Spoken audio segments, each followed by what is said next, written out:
Bismillahirrahmanirrahim. Assalamualaikum warahmatullahi wabarakatuh. Innal hamdalillah nahmaduhu wa nasta'inuhu wa nastaghfiruh wa na'udzu billahi min syururi anfusina wa min sayyiati a'malina. May yahdihillahu fala mudhillalah wa may yudlil fala hadiyalah. Ashhadu an la ilaha illallah wahdahu la syarikalah wa ashhadu anna Muhammadan abduhu wa rasuluh la nabiyya ba'dah. Allahumma sholli wa sallim wa barik ala Muhammad wa ala ali Muhammad. Rabbi shrah li sadri wa yassir li amri wahlul 'uqdatam min lisani yafqahu qawli. Ibu bapak, adik-adik jamaah pengajian rutin kajian malam Rabu Pasolatan di Masjid Nurul Huda 19 Gondong rahimakumullah. Kita panjatkan syukur, alhamdulillah Allah berkenan mencurahkan nikmat rahmat kepada kita semua. Kita ditakdirkan bisa sholat maghrib berjamaah di Masjid Nurul Huda 19 Gondong ini. Dan insya Allah setelah sholat maghrib menjelang isya kita isi waktunya dengan tholabul ilmi, terutama bab pasolatan. Sholawat dan salam semoga Allah tetap curahkan kepada junjungan kita Nabi Muhammad Sallallahu Alaihi Wasallam. Malam hari ini tema atau judul yang akan diangkat yaitu mengenai membaca Quran surat Al-Fatihah dalam sholat. Membaca Al-Fatihah dalam sholat.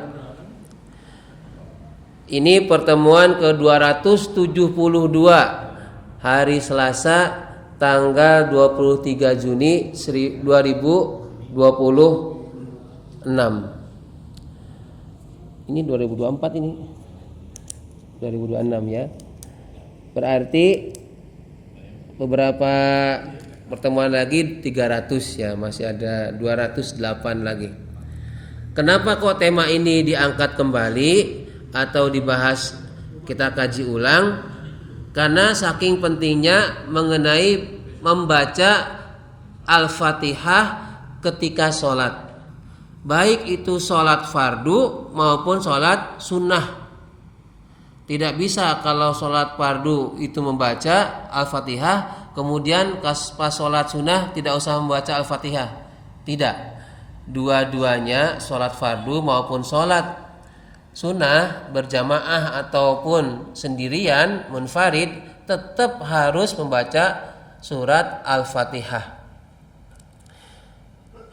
Jangan sampai kita itu, Bapak Ibu termasuk saya juga, sudah bertahun-tahun sholat fardu, sholat sunnah, tetapi bagian surat Al-Fatihah itu sekedar dilewat biasa saja. Jadi hanya diucapkan tanpa memaknai isinya, apalagi sadar bahwa surat Al-Fatihah yang dibaca ketika sholat itu merupakan rukun sholat. Meskipun kita itu sudah berpuluh-puluh tahun. Saya 45. Mungkin ada yang kebalikan dari saya usianya. Ada yang 54 atau bahkan lebih dari itu. Siapa tahu ada orang yang semakin kesini membaca surat Al-Fatihahnya saking lancarnya, saking sudah kulino, lantas membacanya asal. Bismillahirrahmanirrahim. Amin. Bismillahirrahmanirrahim. Bisa jadi ya. Nah, kita ngaji ini tujuannya supaya kita benahi, mengingatkan bagi yang barangkali membaca surat Al-Fatihah ketika sholatnya itu hanya sekedar baca, tidak dimaknai, tidak dihadirkan hatinya ketika membaca surat Al-Fatihah. Ini penekanannya. Saya tanya dulu nih biar tidak ngantuk. Bapak Ibu satu hari itu membaca surat Al-Fatihah wajib atau tidak wajib? Wajib. Kapan diwajibkannya membaca surat Al-Fatihah? Waktu sholat. Berapa kali minimal wajib membaca surat Al-Fatihah? 17 kali. Loh kok 17 kali? Karena jumlah rakaat sholat itu ada 17 rakaat. Setiap rakaat harus membaca Al-Fatihah. Nanti mungkin dalam perkembangannya di sana, bagaimana kalau saya masbuk? Bagaimana kalau saya tidak sempat selesai atau tidak bisa membaca surat Al-Fatihah karena masbuk? Karena menjadi makmum tapi yang ketinggalan imam membaca surat Al-Fatihah. Nah, kita akan baca. Lantas gimana dong kalau gitu enggak 17 kali? Nah, hadirin ini karena sekali lagi pentingnya dengan surat Al-Fatihah, maka diusahakan kita itu sholat fardu dan sholat sunnahnya bisa mendapati bacaan Al-Fatihah dari awal sampai akhir. Diusahakan artinya apa? Sekuat tenaga dengan i'tikad kuat supaya surat Al-Fatihah itu kita baca. Perkara realitanya atau kenyataannya barangkali jenengan karena ada urusan, karena mungkin ada keperluan ke kamar kecil, lalu sholat berjamaah. Pas berjamaah datang ke masjid, imam sudah membaca ayat atau surat. Lalu lantas bagaimana? Nah, ya boleh memang. Tapi kalau kita sudah ngaji ini sebisa mungkin jangan sampai kita ketinggalan surat Al-Fatihah manakala menjadi makmum. Jadi tidak nyempeleke. Kan ada seperti anak saya itu yang kecil, kalau saya pas sholat di rumah maka nunggu kira-kira ayahnya itu surat atau ayat yang dibaca hampir selesai, baru takbir Allahu Akbar. Nunggu sampai selesai, mendekati selesai. Nanti dia akan baca Al-Fatihahnya ngebut. Bismillahirrahmanirrahim. Padahal saya baru baca ayat atau surat. Nah, itu masih anak-anak. Nah, jenengan kan sudah melewati masa anak-anak, sudah punya anak bahkan ya, sudah tadi simbah malah, maka bacaan Al-Fatihahnya harus ada penekanan. Poin pertama, bagaimana kedudukan Al-Fatihah dalam sholat? Dalam Al-Quran memang disebutkan bahwa dalam Quran surat Al-Hijr ayat 87, dan sungguh kami telah memberikan kepadamu 7 ayat yang dibaca berulang-ulang dan Al-Quran yang agung. 7 ayat yang dibaca berulang-ulang. Yang dimaksud dengan 7 ayat yang dibaca berulang-ulang itu adalah Quran surat Al-Fatihah. Kalau begitu surat Al-Fatihah ada berapa ayat, Bu? 7. Dimulai dari A'udzubillahi minasyaitonirrajim, atau dimulai dari Bismillahirrahmanirrahim, atau dimulai dari Alhamdulillahirabbil alamin. A, B, C, pilih yang mana? D. Yang A itu A'udzubillahi minasyaitonirrajim, Bismillahirrahmanirrahim, Alhamdulillahirabbil alamin, arrahmanirrahim, maliki yaumiddin, sampai waladhdallin. Yang B, Bismillahirrahmanirrahim, Alhamdulillahirabbil alamin, sampai waladhdallin. Lalu yang ketiga, yang C itu Alhamdulillahirabbil alamin, arrahmanirrahim. Yang mana, Bu? Yang B. Ya, betul. Yang B. Yang B itu berarti diawali dengan Bismillahirrahmanirrahim. 7 ayat. Ini saya peragakan ya, Bapak Ibu sudah hafal. Tapi ini untuk membuktikan bahwa 7 ayat yang dibaca berulang-ulang itu maksudnya adalah Quran surat Al-Fatihah. Ini dari ini 1 sampai ini 7 ya. Kita akan cek. Bismillahirrahmanirrahim. 1. Alhamdulillahirabbil alamin. 2. Ar-Rahmanir-Rahim, Maliki yaumiddin, Iyyaka na'budu wa iyyaka nasta'in, Ihdinas siratal mustaqim siratal ladzina an'amta 'alaihim ghairil maghdubi 'alaihim waladdallin.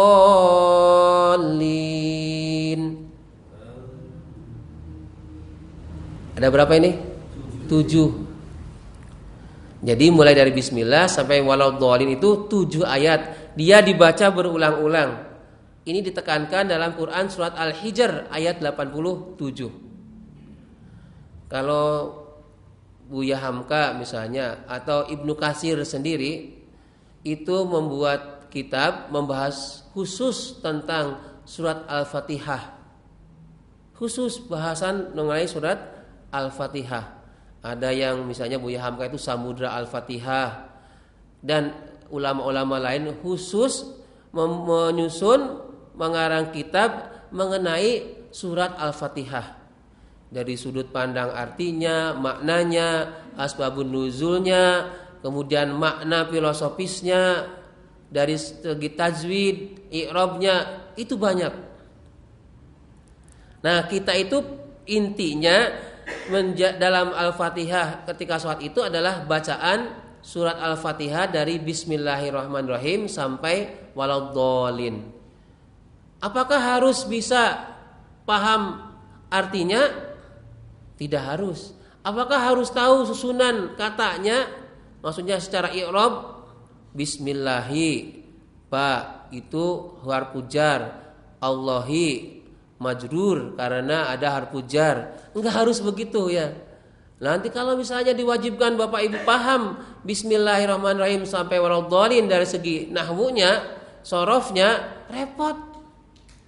Nanti banyak orang umat Islam akan kabur meninggalkan sholat gara-gara syarat harus Al-Fatihah itu paham bahasa Arab, paham ilmu nahwu, paham ilmu tafsir, paham ilmu sorofnya. Nah, repot nanti kalau begitu.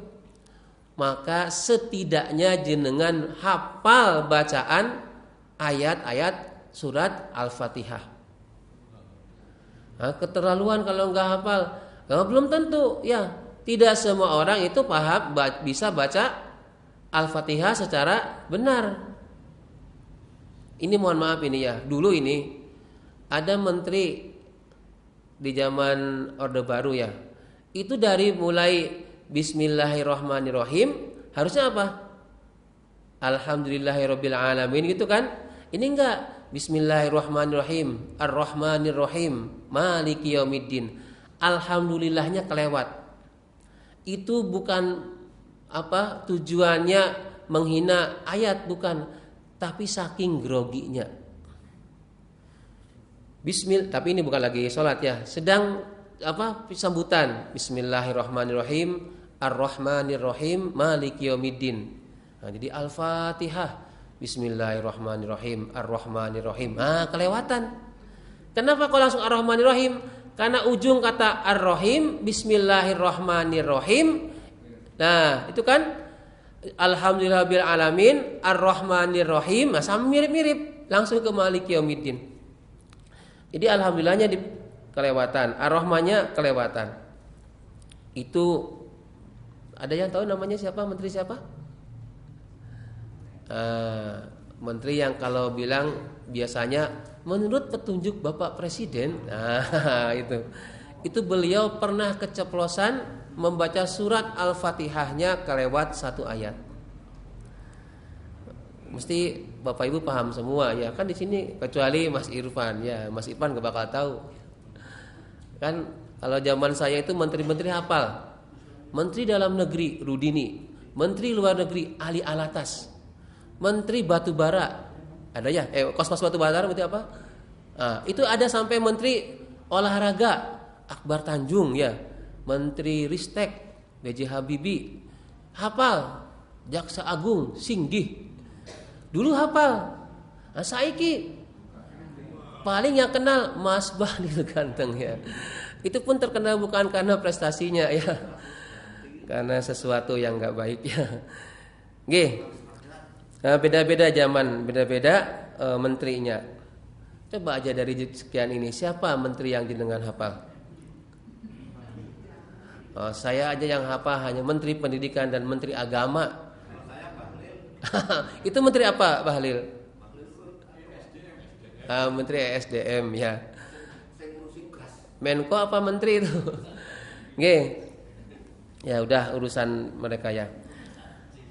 Dalam kedudukan Al-Fatihah dalam sholat itu adalah termasuk rukun. Rukun itu berarti tidak boleh tidak dibaca. Artinya harus dibaca. La sholata liman lam yaqra bi Fatihatil kitab. Kata Nabi riwayat Bukhari dan Muslim, tidak sah sholat seseorang itu manakala ia tidak membaca Fatihatul kitab, tidak membaca ayat surat Al-Fatihah. Ya kan, karena wajib, istilah dalam fikihnya adalah rukun. Rukun sholat adalah membaca surat Al-Fatihah. Sehingga ini menjadikan bahwa membaca surat Al-Fatihah dalam sholat itu menjadi hal atau perkara yang sangat penting. Sangat penting dalam sholat. Kemudian bagaimana hukum membaca Al-Fatihah? Membaca Al-Fatihah itu termasuk rukun sholat, ya. Lalu bagaimana jika ditinggalkan? Jika seseorang meninggalkan bacaan Al-Fatihah ketika sholat, artinya dia tidak membaca surat Al-Fatihah ketika sholat, maka sholatnya batal, tidak sah. Tidak sah. Kenapa? Karena ada rukun sholat yang tidak terpenuhi. Bagaimana kalau lupa tidak membaca salah satu ayatnya dari Al-Fatihah? Bagaimana? Jenengan misalnya Allahu Akbar, kemudian baca iftitah, kemudian baca Alhamdulillahirabbil alamin arrahmanirrahim sampai waladdallin. Kira-kira menurut jenengan ini ya, menurut jenengan dulu ini, itu sholatnya bagaimana? Sah atau tidak sah atau bagaimana? Atau harus diulang? Hadirin rahimakumullah, sekiranya seseorang itu benar-benar lupa ini ya, sampai dia salam, dia lupa memang kan tadi kan tidak membaca bismillah. Padahal bismillah itu bagian dari Al-Fatihah. Maka itu masih bisa sah sholatnya kalau dia benar-benar lupa. Benar-benar lupa. Karena kebiasaan mungkin ini pas imamnya PAUD kan PAUD misalnya ini enggak baca, kalau bismillah enggak dijaharkan, sehingga dia kebayang nih Al-Fatihah enggak ada bismillahnya, langsung alhamdulillahirabbil alamin arrahmanirrahim sampai waladdallin. Kalau dia memang benar-benar lupa, maka lupa tidak membacanya, maka tidak apa-apa. Sedangkan apabila dia sengaja, maka rokaatnya itu tidak dihitung. Rokaat yang ada Al-Fatihahnya itu tidak dihitung. Misalnya jenengan sholat subuh 2 rokaat. Rokaat pertama itu Al-Fatihah tanpa bismillah. Rokaat kedua Al-Fatihahnya bismillah. Maka dia hanya sholat subuh 1 rokaat. Kalau dia sadar langsung, misalkan dari iftitahnya Al-Malaki minal khotoya kaminal kas abyadu minad danas, langsung alhamdulillahirabbil alamin arrahmanirrahim maliki yaumiddin, bismillahnya tidak dibaca, maka dia sholatnya kurang 1 rokaat. Terus bagaimana? Ditambah lagi 1 rokaat. Bagaimana kalau dia itu ingatnya pas mau salam, misal pas tahiyat? Nah, kalau seperti itu maka sebelum salam, sebelum assalamualaikum, jenengan sujud, namanya sujud sahwi. Itu ingatnya kan dalam sholat. Atau begitu salam jenengan assalamualaikum, assalamualaikum. Oh iya, tadi aku bismillah ya. Langsung segera sujud meneh. Kalau memang ada sempat, tambah lagi, diulangi lagi, ditambah dengan 1 rokaat. Kalau subuh lah, atau pas maghrib 3 rokaat berarti baru 2, berarti tambah 1 rokaat. Ya, sekiranya Ya, bagaimana kalau pas jadi imam? Kalau imamnya dia begitu sadar, sholat duhur misalnya nih, sholat duhur. Imam kan nggak tahu, makmum kan tidak tahu kalau si imam itu tidak ada satu ayat dari Al-Fatihah yang dia tidak baca. Tapi si imam itu sadar, dia ingat, misalnya pas duduk di antara dua sujud misalnya, oh iya tadi aku Bismillah, Al-Fatihahnya nggak pakai Bismillah, maka tuntaskan dulu sampai dia tahiyat sebelum salam sujud sahwi. Nanti kalau misalnya makmumnya bertanya-tanya, bisa silahkan jelaskan. Tadi saya sujud sahwi karena ada satu rukun yang saya lewati, yakni bacaan Al-Fatihahnya kurang. Kenapa? Kalau makmum baca Al-Fatihah kan sudah makmum samina wa atona. Nggih. Ya, nanti ada di sini ada bagaimana kalau dengan makmum. Ya, nanti langsung aja saya jawab ya, biar enggak lupa malah. Kan ada pertanyaannya, bagaimana apabila seorang makmum ya kemudian sholat jahar maghrib, isya, subuh, apakah harus membaca surat Al-Fatihah atau tidak? Kalau iya, kapan bacanya? Kalau tidak, yes, misalnya ya. Nah, ini ada jawabannya. Apabila si seorang itu menjadi makmum, terutama makmum sholat zahar, maghrib, isya, subuh, ketika imam itu membaca surat Al-Fatihah, maka dengarkan sampai tuntas, waladdallin, amin. Usahakan bacaan aminnya bersamaan dengan bacaan aminnya imam. Lalu bagaimana? Langsung amin. Langsung jangan bismillahirrahmanirrahim, alhamdulillahirabbil alamin. Ora alon-alon, jangan pelan-pelan. Maksudnya agak dicepatkan tapi lirih. Ya. Bismillahirrahmanirrahim, alhamdulillahirabbil alamin, arrahmanirrahim, maliki yaumiddin. Meskipun si imamnya bismillahirrahmanirrahim, idza jaa nasrullahi wal fath, jenengan tuntaskan membaca surat Al-Fatihah.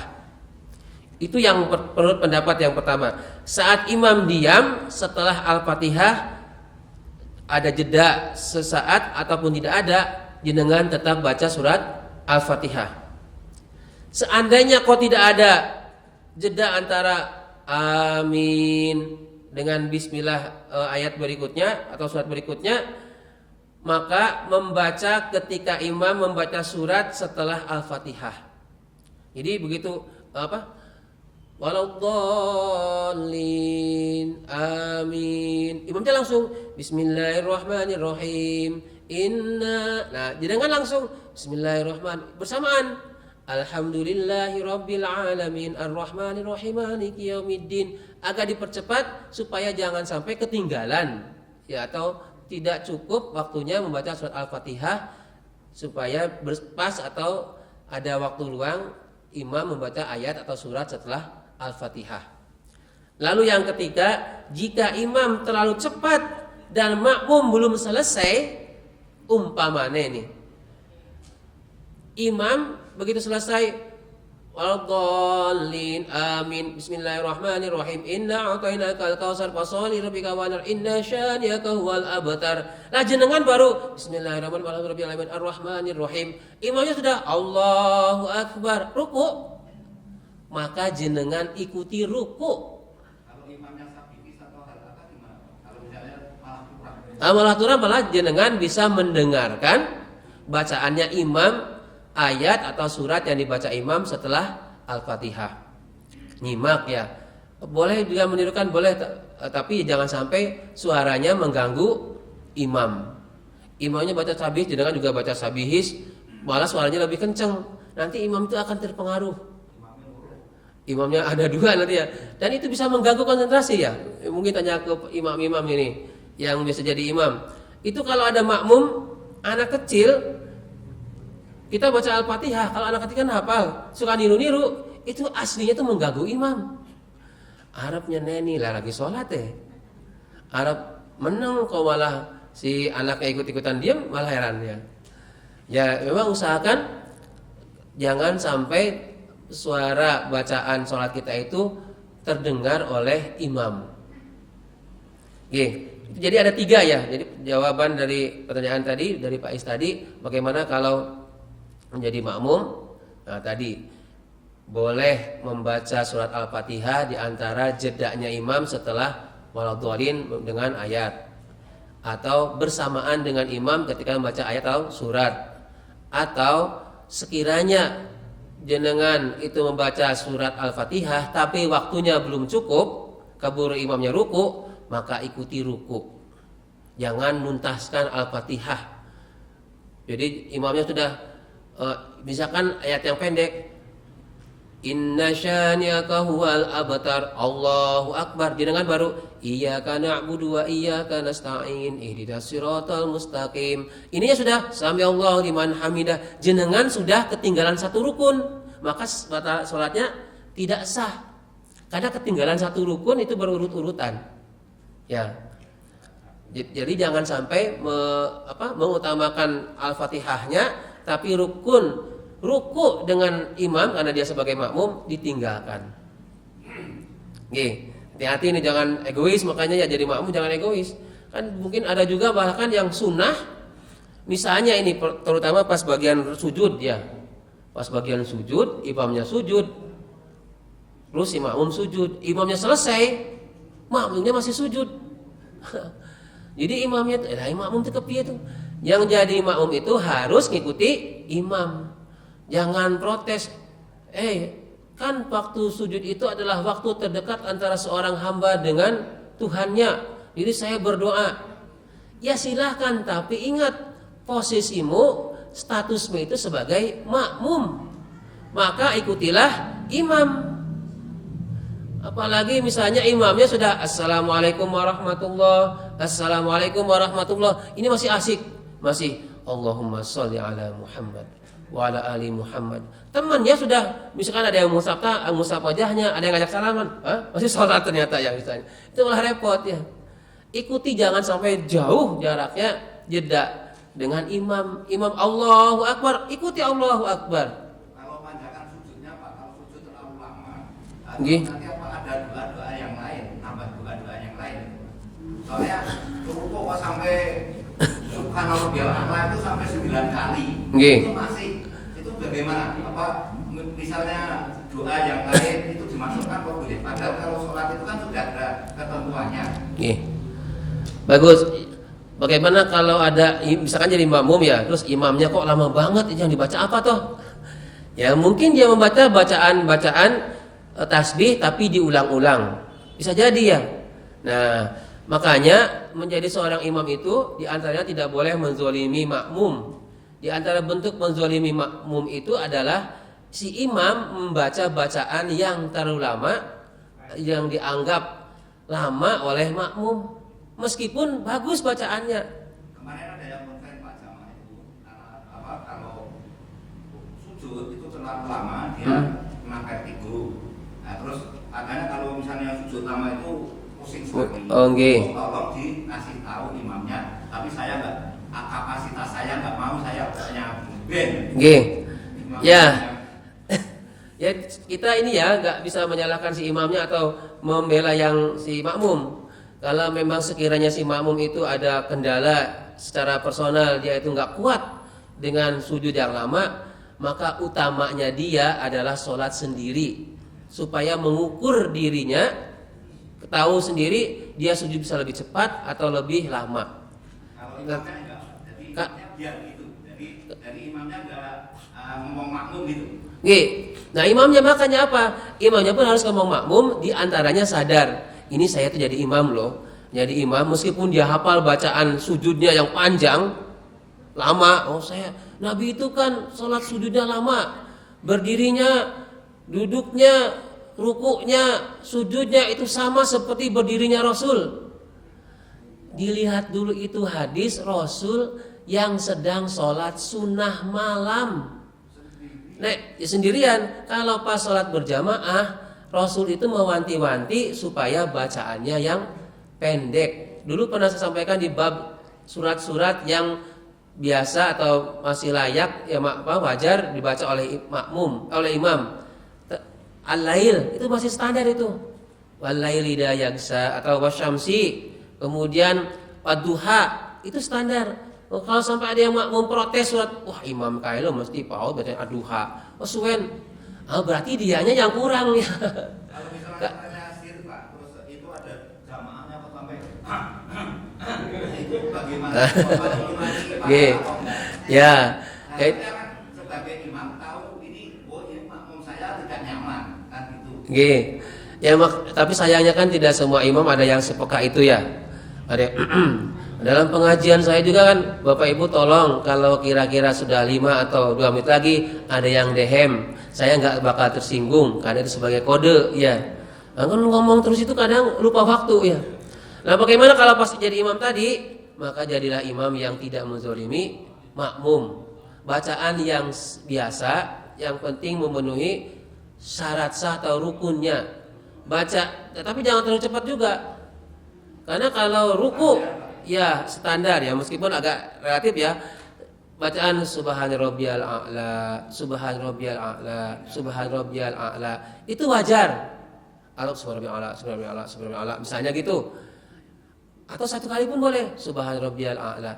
Tapi kalau cuma satu kali, khawatirnya kan ada orang tua juga yang baru mau sujud sudah kok wis duduk. Itu kan dia baru mau posisi mau sujud. Nah, tidak semua orang dalam keadaan maksudnya sehat secara fisik, gampang untuk berdiri, gampang untuk sujud ya. Ya standar aja. Saya yakin di antara jenengan semua itu lebih enak kalau sholat bacaannya ringkas, pendek-pendek. Iya kan? Iya. Saya juga suka, ya suka lah. Nah, dibandingkan sabihis dengan misalnya ina angzana, ya pilih ina angzana. Tetapi kolo-kolo kadang-kadang sabihis ya dibaca. Karena kita kan ini sholat loh, masa untuk sholat kita nggak mau, kita bela-belain berdiri nunggu apa gitu sampai 1 jam 2 jam kuat. Ya subuh masih ada untung barang panjang. Nah misalnya itu ya. Kadang-kadang ini tadi contoh tadi pagi ini ya, sampai bela-belain nonton bola nggak ke masjid, bayangkan ya subuhnya tadi ya. Nah, saya nggak ke masjid ya. Kenapa? Si kakaknya ini yang pertama badi gugah nggak mau, ini anak saya ke masjid, anak saya nggak ke masjid, eman-eman. Akhirnya jam 5 saya qobliyah dulu, dah nunggu sampai anak saya bangun, sholatnya di rumah, nggak ke masjid. Nah, kok nggak ke masjid ya? Sudah jam 5 kurang 10, bilang gitu. Kamu dibangunin nggak bangun-bangun ya. Bela-belain nonton bal-balan ya. Ya saya senang-senang aja ada yang nemenin ya. Hadiratullah. Kemudian yang berikutnya tadi hukum membaca Al-Fatihah. Lantas ada yang mungkin Bapak Ibu itu membaca Al-Fatihah hanya di batin. Salat itu bukan salat batin loh ya. Jadi ketika baca Al-Fatihah, bibirnya tuh obah, gerak-gerik, ada Bismillahirrahmanirrahim. Enggak. Itu lagi apa itu? Baca Al-Fatihah. Ya enggak gitu. Bibirnya itu gerak-gerik membacakan lafal atau huruf-huruf dari ayat-ayat surat Al-Fatihah. Ada gerakannya. Siapa tahu kelak di akhirat bibir kita itu menjadi saksi. Saksi apa? Bahwa kita itu suka sholat. Bibir kita itu obah, gerak-geriknya bibir kita itu sedang membaca bacaan Al-Fatihah atau bacaan sholat. Ya. Jadi bukan Allahu Akbar. Ini misalnya pas sholat sir. Allahu Akbar.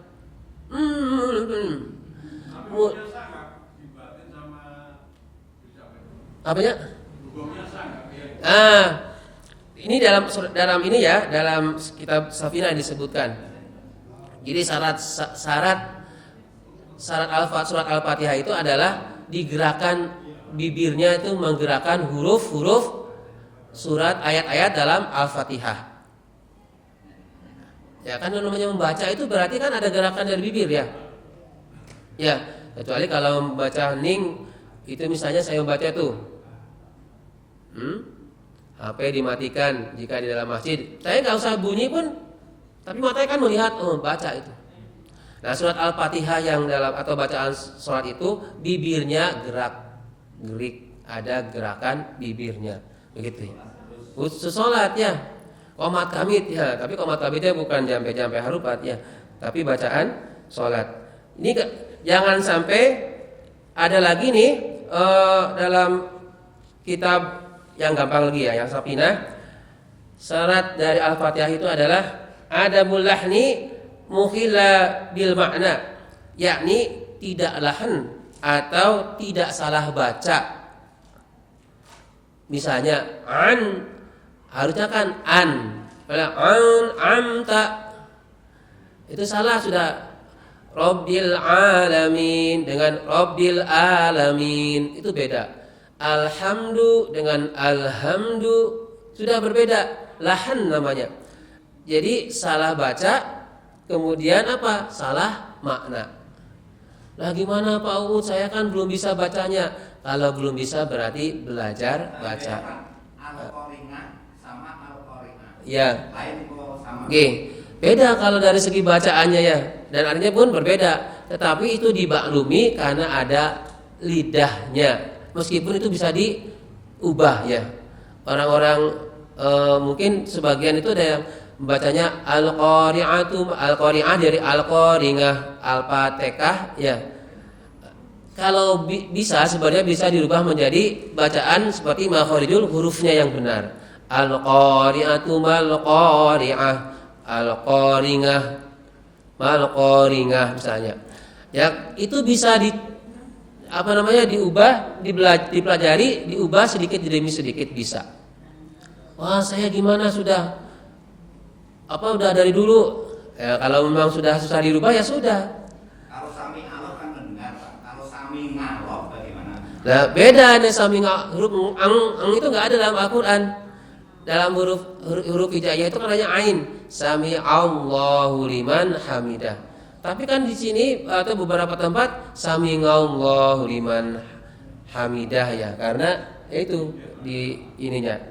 Saya kira itu yang bisa saya sampaikan. Ini sebenarnya banyak ya mengenai surat Al-Fatihah ini. Dulu sampai beberapa kali episode itu yang mengenai Al-Fatihah.